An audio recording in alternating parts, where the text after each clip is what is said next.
Hi, everyone. This marks our 10th episode of The World Unspun. We're so grateful to the thousands of you that have tuned into our podcast from 48 countries around the world. We've even been shortlisted for the Publisher Podcast Summit and Awards. We've got big plans for the future of this show, and we'll continue to bring you bi-weekly episodes with new guests and new formats. If you like what you hear, and you want to help other people to find us, please leave us a review in your podcast app. To keep on top of all of our work at New Internationalist, check us out at newint.org. Thanks again for tuning in. Now, on to the episode.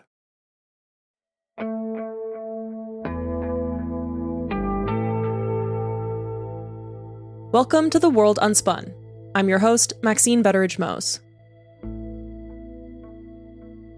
You may not know them by name, but by the time you get up, turn on a device, or have your first cup of tea, you will have engaged with multiple critical minerals. 80% of the world is still powered by fossil fuels, but critical minerals are on the up. They have exotic names like indium, terbium, and gallium, and they're everywhere. Critical minerals. Critical minerals. Critical minerals. Critical minerals are vital for a host of industries. Lithium, rare earth elements, nickel, copper. But what exactly are critical minerals, and why all the hype? The term critical is the degree to which the minerals key to decarbonizing our energy future are considered economically or strategically important. This means it varies according to circumstances and viewpoint. Just how many of these materials are critical is up for debate. The US Geological Survey has identified 50. The International Energy Agency puts it at 37. The hype for these minerals comes from the fact that they are increasingly being used for all sorts of things, from electric vehicles, renewable energy, electricity storage and transmission, to digital communications, the medical sector, and the arms industry. Reserves of these minerals can be found in many countries around the world, but they are mostly sourced from the global south. And as you might have guessed, the mining companies that control critical minerals supply chains are primarily headquartered in the global north. But in recent months, the rush for critical minerals seems to have accelerated in a world that feels increasingly insecure and unpredictable. We will drill, baby, drill. So, to mark the launch of our latest magazine on critical minerals, we're digging deep. Over the next few episodes, we'll take you to Peru, Serbia, and the Democratic Republic of Congo to look at the ruthless greed and naked opportunism fueling the so-called green transition. More importantly, we'll share some smarter approaches. Stay with us.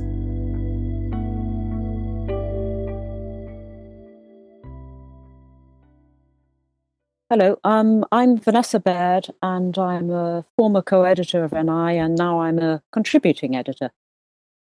I spoke to Vanessa upon her return from South America, where she was reporting on the impacts of critical minerals mining in Peru and Chile.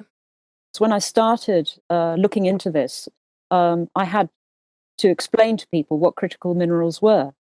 And now, thanks to Donald Trump, most people have heard of them because they know that he's after them in Ukraine, in Greenland, and in numerous other places too. And moments ago, I also signed an executive order to dramatically increase production of critical minerals and rare earths. We spoke yesterday with, as you know, President Putin and President Zelensky. Trump presents these minerals as the answer to all of our problems, and he wants access to them wherever they may be and by any means necessary. But it's not just the US that is using these minerals as a political tool. China, too, has been limiting its critical mineral exports to the US as trade tensions continue to escalate between the two countries. The reason these minerals have become so sought after is partly related to the need for a green transition. That's why the front cover of the magazine poses the question, can critical minerals save the world? I asked Vanessa what she thinks. Well, behind that assumption is the idea that critical minerals are necessary or essential for the energy transition away from fossil fuels to far greater electrification. And so it has to do with generation of energy. For example, solar panels use them, wind power uses them, wind turbines use them, but also for transmission of electricity. For example, copper is a very important critical mineral and is used a lot for the transmission of all kinds of electricity everywhere.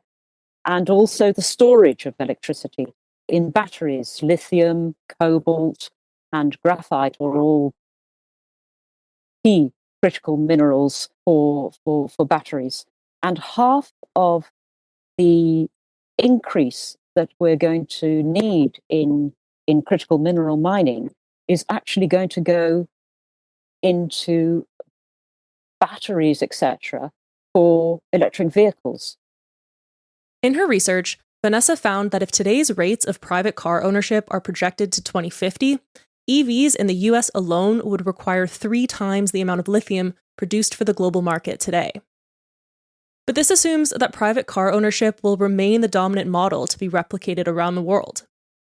As Vanessa points out, it doesn't have to be that way. Not only can cars and their batteries be made smaller, but many would not have to be made at all if high-quality public transport systems were in place.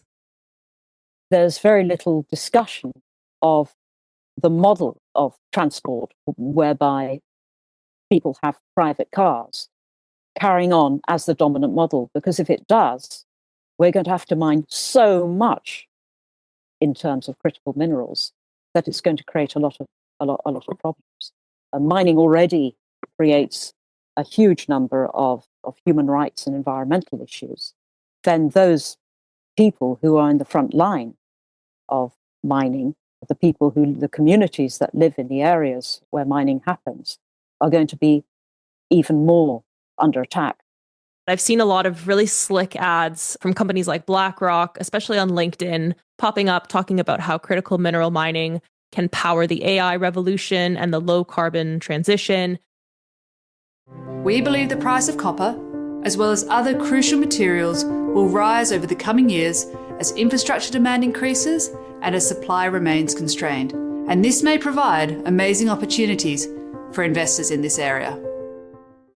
But in sort of looking at these with a critical eye, what are some of the biggest red flags and greenwashing tactics that people need to be aware of as this industry is set to get even more powerful and as some of these big players are set to capitalize on it? Well, I think this issue of demand is very important, because one of the things that is ignored in all this is the use of water.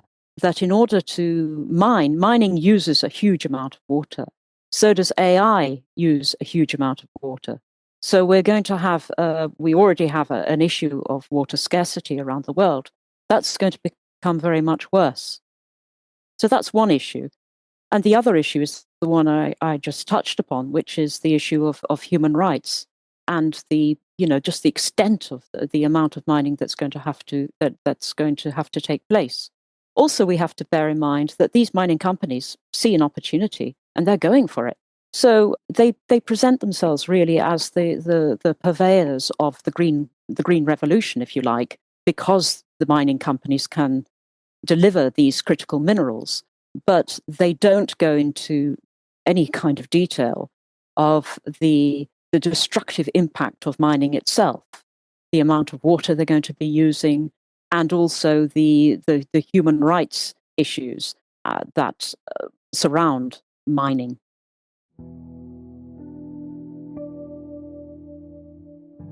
An important case study in the issue of critical minerals mining is in Peru, where the government of Dina Boluarte is determined to inflict a hated copper mining project on the people of the Tambo Valley. Clashes in southern Peru. A 4,000 troop and riot police force deployed in the region of Arequipa. Since 2009, demonstrators have opposed Southern Copper Corp's project to exploit the hills surrounding the Cocachacra province. The Tambo Valley is at the heart of this protest. An open-cast copper mining complex, Tia Maria and La Tapada, is planned for a site in the south of Peru, just 6 kilometers up the facing mountainside. You approach it from a mountain road, a sort of more or less desert mountain, very arid desert mountain road. And when you get there, it's kind of, it almost hurts your eyes because it's so green. And this is a valley which is hugely fertile. They produce lots of different vegetables. They produce rice, they produce potatoes, they produce onions. And there is a river running through it, which really is a source of life for the people living there. So they're very proud agricultural community, and they know that once you put a mine next to such a community, and the plan is to put one of these mines only a couple of kilometers away and another one 6 kilometers up the hillside, that the mine is going to use the water, it's going to pollute the water, and that it will destroy their livelihoods.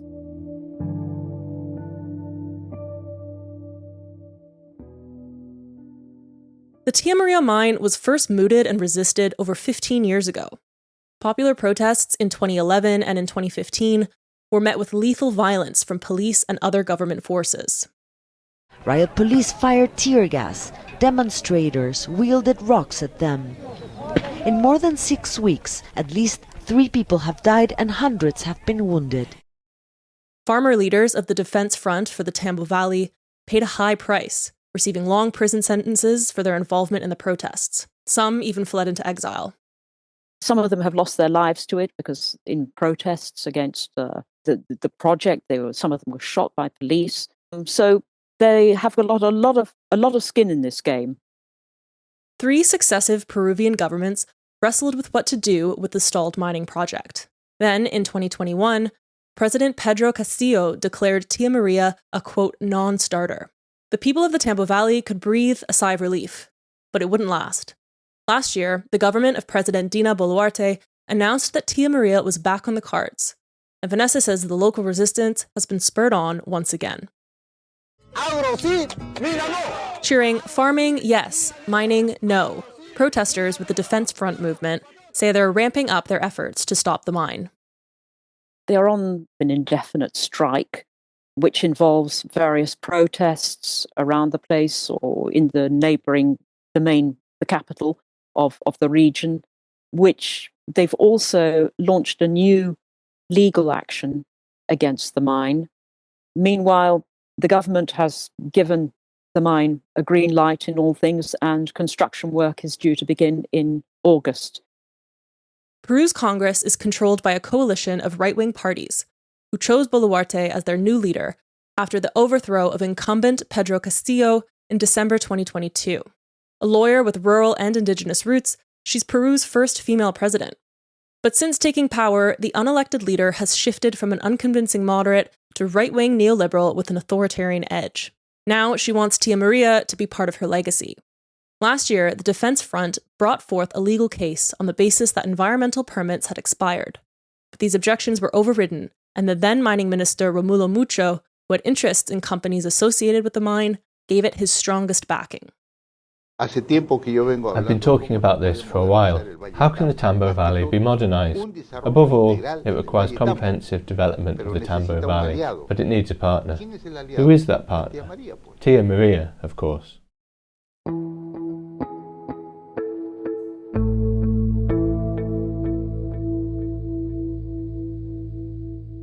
Tia Maria is not the biggest copper project on the government's list for development or expansion, but it's symbolic.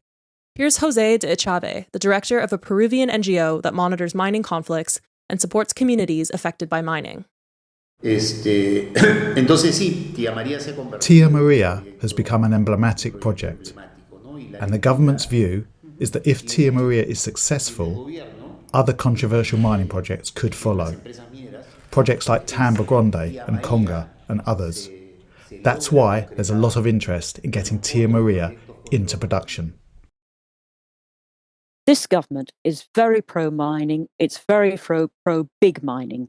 They really want to increase the revenues from mining, and they see the need for critical minerals as an opportunity to just go hell for leather.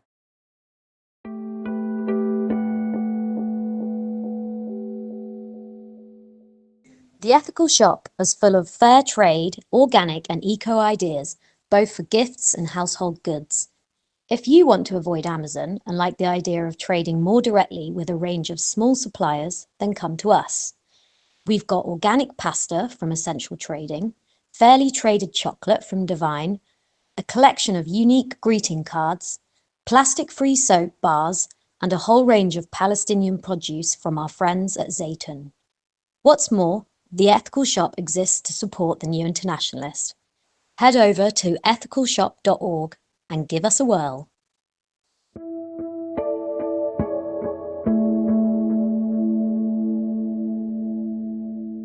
But there's something else going on in Peru: the exponential rise in informal and illegal mining.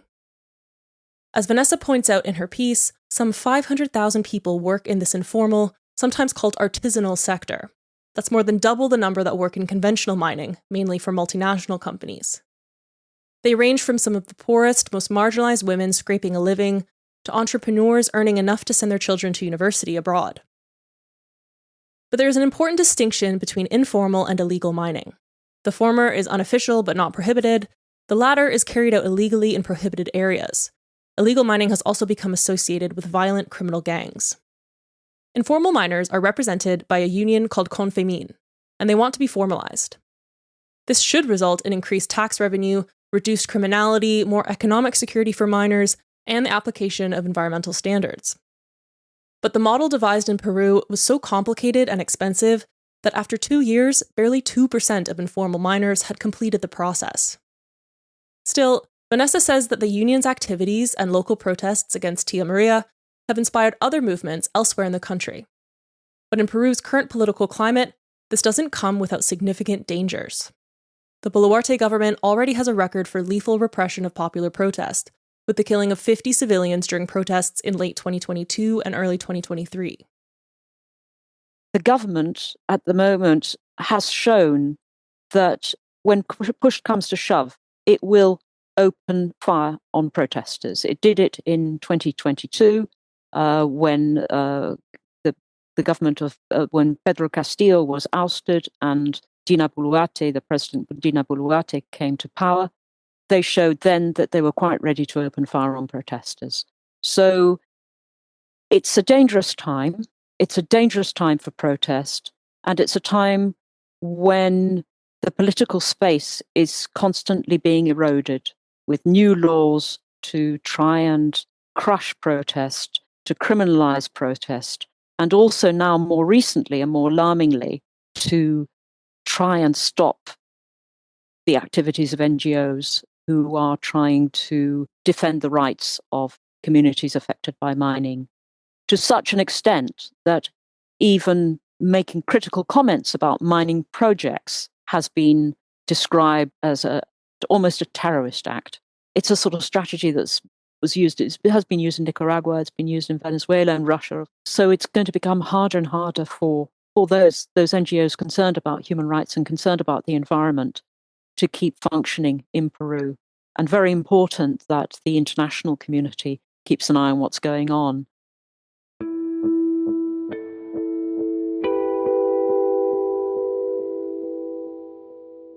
Hi, I'm Naomi Fowler. I make the Tax Justice Network podcast, The Taxcast. Every month I look at the latest stories on corruption, tax havens and financial secrecy. Concealing information is the name of the game. $625 million is a serious contender for the biggest theft of all time. Microsoft was able to shift $140 billion offshore. We haven't started the war on dirty money. We know fairer taxes and transparent financial systems change the world. On the Taxcast, I talk to people on the front line. It is crucial that we make progress towards international cooperation. Tax havens have direct environmental costs. These losses are responsible for so much excess inequality. Join me and listen to the Taxcast from the Tax Justice Network. We're available wherever you get your podcasts. We gotta be talking about taxes.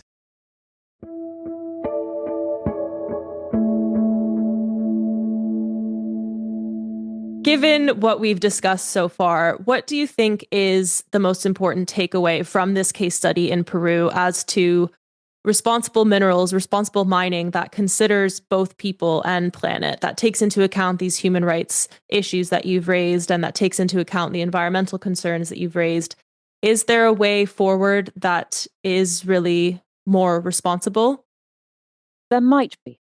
It's very difficult to make mining responsible. It's impossible, I think, to make it green. The activity is quite environmentally destructive, and as the ore values go down, more and more earth has to be removed, more and more damage is done. But we need the minerals. Humans need minerals. You have got some examples and they are just a few and quite rare. For example, in some places in the Peruvian highlands, you've got communities which are campesino, they are farming communities, and they combine farming with mining, and they do it by having created a kind of mining farming company, and people in the community mine to some extent. Maybe they might spend 2 weeks of the month mining, and then they might spend 2 weeks of the month farming, and they try to do it in a way that is not going to destroy the local agriculture. So very possibly that might be a model.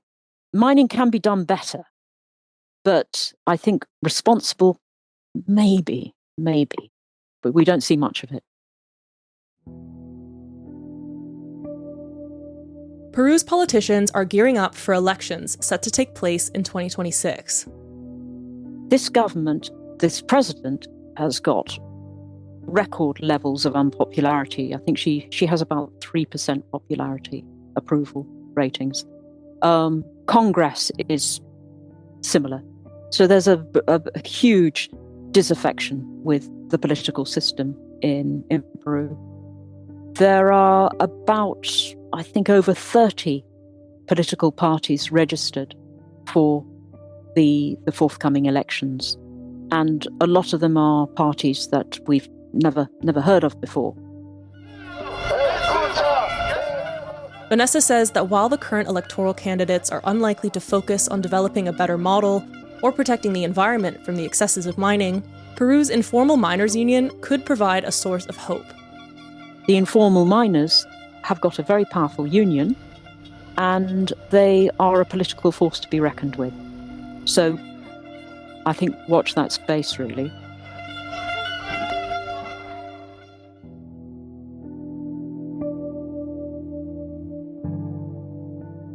That was Vanessa Baird, a former co-editor and now contributing editor of New Internationalist. You can read more of her reporting via the links in our show notes. In the next episode of this special miniseries, we're taking you across the pond to Serbia, where an anti-lithium mining movement has joined forces with other social movements across the country to fight for their land. You'll hear from Bojana Novakovic, an actor and activist with Mars Sadrine, which supports local opposition to the multinational Rio Tinto mine, which could wreak havoc on land and livelihoods in Serbia. We're not affiliated with any corporations or organizations, and definitely not affiliated with any political platform or political party, because our primary purpose is to preserve fertile soil and nature, biodiversity in the Jadar Valley. This has led us to be able to speak to people, listen to people, hold space, and also then that leads to other people holding space for us. Don't miss it. That's it for now. If you were inspired by what you heard today and want to read more of our reporting on critical minerals, subscribe to New Internationalist to read our latest issue in full. Check out our show notes where you'll find a link to subscribe, and don't forget to use the code TheWorldUnspun at checkout for 20% off the first year of your print and/or digital subscription. This episode was hosted and produced by me, Maxine Betteridge-Moes. I'm the digital editor at New Internationalist. Co-editors of the magazine are Amy Hall, Bethany Rielly, Conrad Landin, and Nick Dowson. Our editorial assistant is Paula Lacey, and Vanessa Baird is the contributing editor of our latest issue. Our theme music has been produced by Rafanell-Williams, and our logo design is by Fouz. Audio editing is by Nazik Hamza. Thanks, and we'll see you next time.